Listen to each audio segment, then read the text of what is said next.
Good morning students, आप सभी का government college certificate BSc second year mathematics की क्लास में हार्दिक स्वागत। डियर स्टूडेंट्स, आज हम एक नया topic linear partial differential equations with constant coefficients को सॉल्व करने जा रहे हैं। तो linear partial differential equations of constant coefficients with higher order.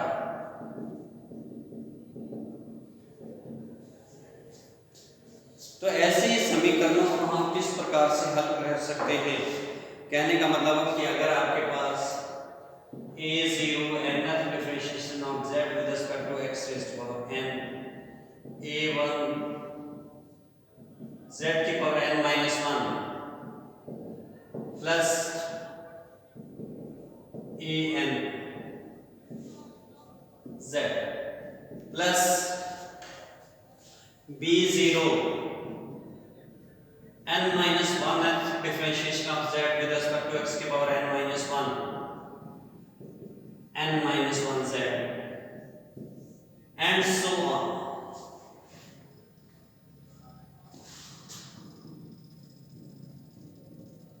Z is equal to any function of x, y, यानी कि आपके पास ऑर्डर ऑफ डिफरेंशिएशन तो कुछ भी हो सकता है, एक से ज्यादा भी हो सकता है। हायर ऑर्डर की लीनियर पार्शियल डिफरेंशियल इक्वेशन है, लेकिन उसकी डिग्री एक है। या आप सिंपल वर्ड्स में कहें कि आपकी जो इक्वेशन है D dash z is equal to any function of x y. तो इस प्रकार की इक्वेशंस को हम कैसे सॉल्व करें? तो ऐसे इक्वेशंस को सॉल्व करने के लिए हमें सबसे पहले क्या करना होगा? कंप्लीमेंट्री फंक्शन कैलकुलेट करना।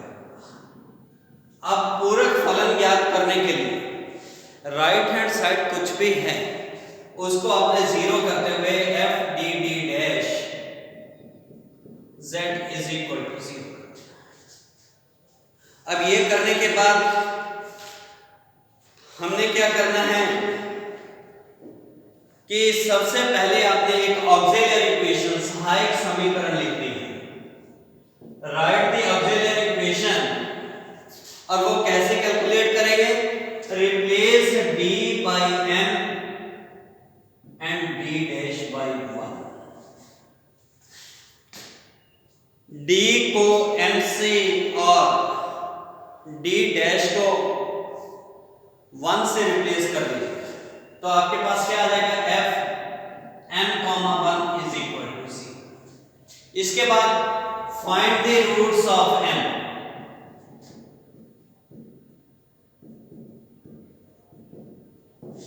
m के सारे मूल ज्ञात कर लीजिए।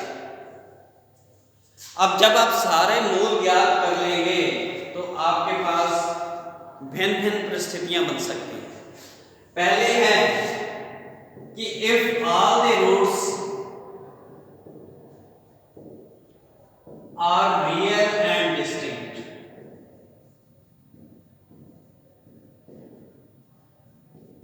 यदि सभी रूट उसके वास्तविक और भिन्न भिन्न हैं। मान लीजिए रूट्स जो आगे m के तो m1, m2, m3 and so on. तो जो कंप्लीमेंट्री फंक्शन होगा that will be equal to y plus m1x plus another arbitrary function y plus m2x plus जितने भी डिफरेंट रूट्स हैं उतने arbitrary functions y plus m3x and so on.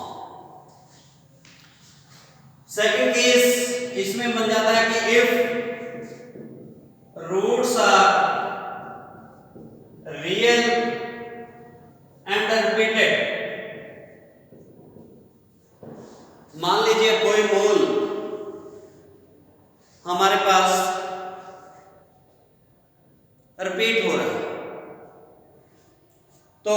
Case में हमें क्या करना है कि जो उसका कंप्लीमेंट्री फंक्शन होगा that will be equal to, suppose कीजिए m1 दो बार आ गया, then m2 m3 and so on, तो phi1 y plus m1x plus x into phi2 of y plus m1x plus phi3 y plus m2x and so on, जितने भी non repeated roots हैं। अगर m1 तीन बार आ जाता है हमारे पास तो कंप्लीमेंट्री फंक्शन होगा phi1 y plus m1x plus x into phi2 y plus m2x plus x square by factorial 2 phi3 y plus m1x and so on. और तीसरी चीज, if the roots are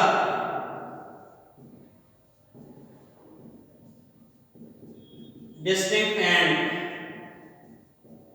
imaginary, काल्पनिक मूल आ जाते हैं आपके पास, तो जो हमारे पास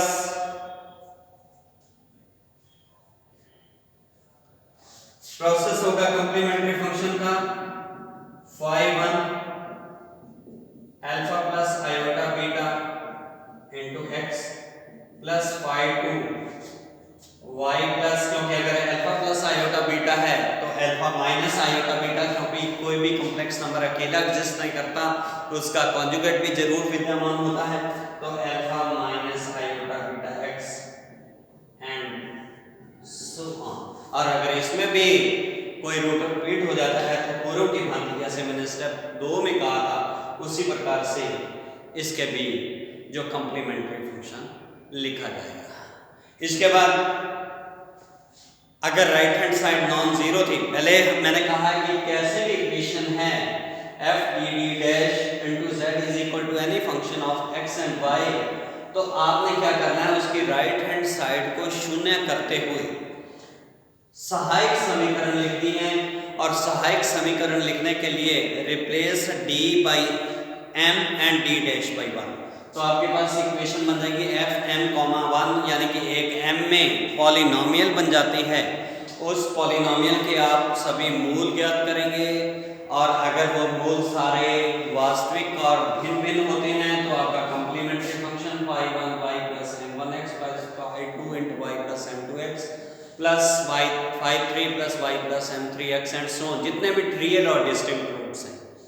और अगर कोई रूट्स रिपीट हो जाता है तो फिर हमारा कंप्लीमेंट्री फंक्शन होगा phi1 y plus m1x plus x into phi2 y plus m1x। अगर दो बार हुआ, तीन बार हो रहा है तो x के, और इस तरीके से रिपीटेड रूट। और अगर इमेजिनरी आते हैं तो हमने जैसे फर्स्ट स्टेप में लिखा है m1 की जगह जो भी आपका इमेजिनरी रूट है उसकी वैल्यू आप सब्स्टिट्यूट कर देंगे और हमारा कंप्लीमेंट्री फंक्शन आ जाएगा। तो हम एक न्यूमेरिकल प्रॉब्लम देते हैं।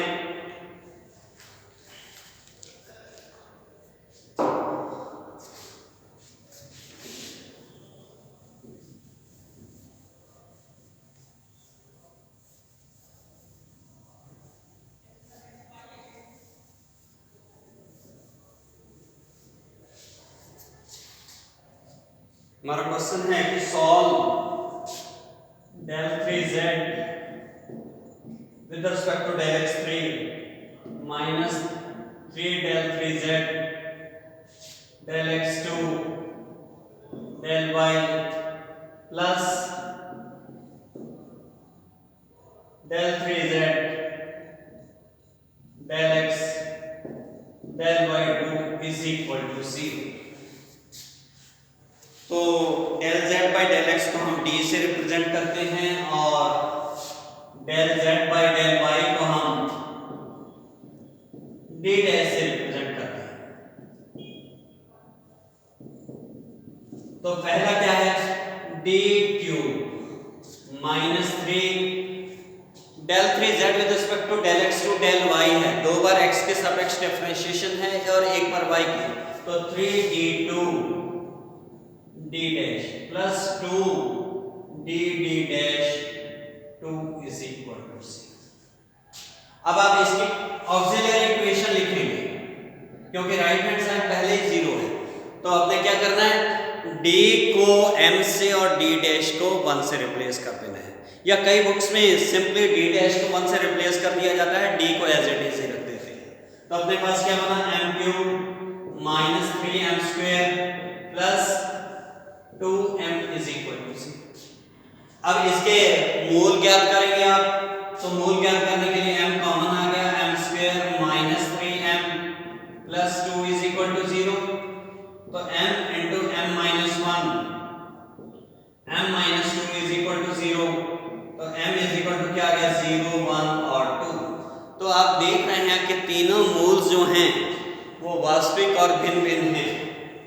तो कॉम्प्लीमेंट्री फंक्शन हो गया आपके पास 5 y प्लस 0x, 0x है तो सिंपली क्या रह गया 5 1y plus 5 2y plus x plus 5 3 y plus 2x।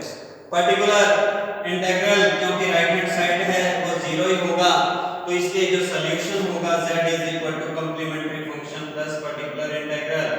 तो ये बन गया 5 1y plus 5 2y plus x plus 5 3y plus 2x। तो इस प्रकार से हम हायर ऑर्डर के linear partial differential equations with constant coefficients को हल कर सकते हैं।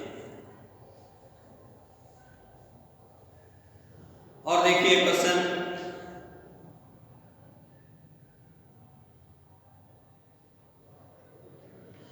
अपने पास है problem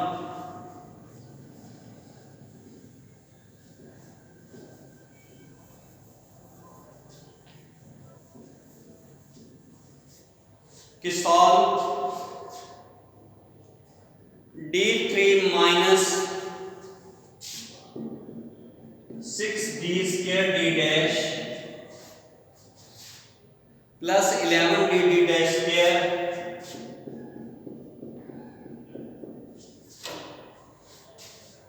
minus 6d dash cube z is equal to 0। तो सबसे पहले आपने ऑक्सिलरी इक्वेशन ही लिखनी है, चाहे राइट हैंड साइड 0 है या नहीं 0।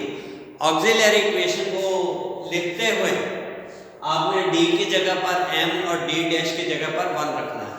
तो क्या बनेगा, m cube minus 6m square plus 11m minus 6। अब राइट हैंड साइड अगर 0 है तो ठीक है, नॉन 0 भी है तो राइट हैंड साइड को कॉम्प्लीमेंट्री फंक्शन ज्ञात करने के लिए ऑक्सिलरी इक्वेशन लिखते हैं, और ऑक्सिलरी इक्वेशन लिखने के लिए राइट हैंड साइड को 0 लिखा जाएगा। तो इज इक्वल टू 0। अब हमारे पास क्या है कि सबसे पहले मूल ज्ञात करना है। तो मूल ज्ञात करने के लिए अब इसके पहले हम सब्स्टिट्यूशन मेथड से देखते हैं। m इज इक्वल टू 1 रखेंगे तो 1 माइनस 6 प्लस 11 माइनस 6।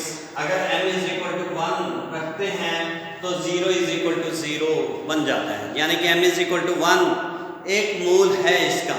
तो हम मिडिल टर्म्स को सेपरेट करेंगे।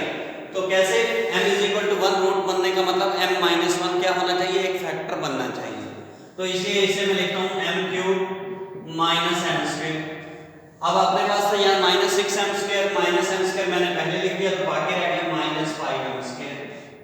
अब 11m को मैंने लिखा प्लस 5m और टोटल है अपने पास 11m, तो बाकी बच गया 6m, तो 6m minus 6 is equal to 0। Middle terms का सेपरेट किया। अब अपने पास m स्क्वायर पहले दो में से common m minus 1 minus 5m common m minus 1 plus 6 common m minus 1 is equal to 0। अब पूरे में से m माइनस 1 फैक्टर कॉमन आ गया, बाकी बचा आपके पास m square minus 5m plus 6 is equal to 0। तो m माइनस 1 इसके भी हमने फैक्टर कर दिए, तो वो फैक्टर क्या बने m minus 2 m minus 3 is equal to 0।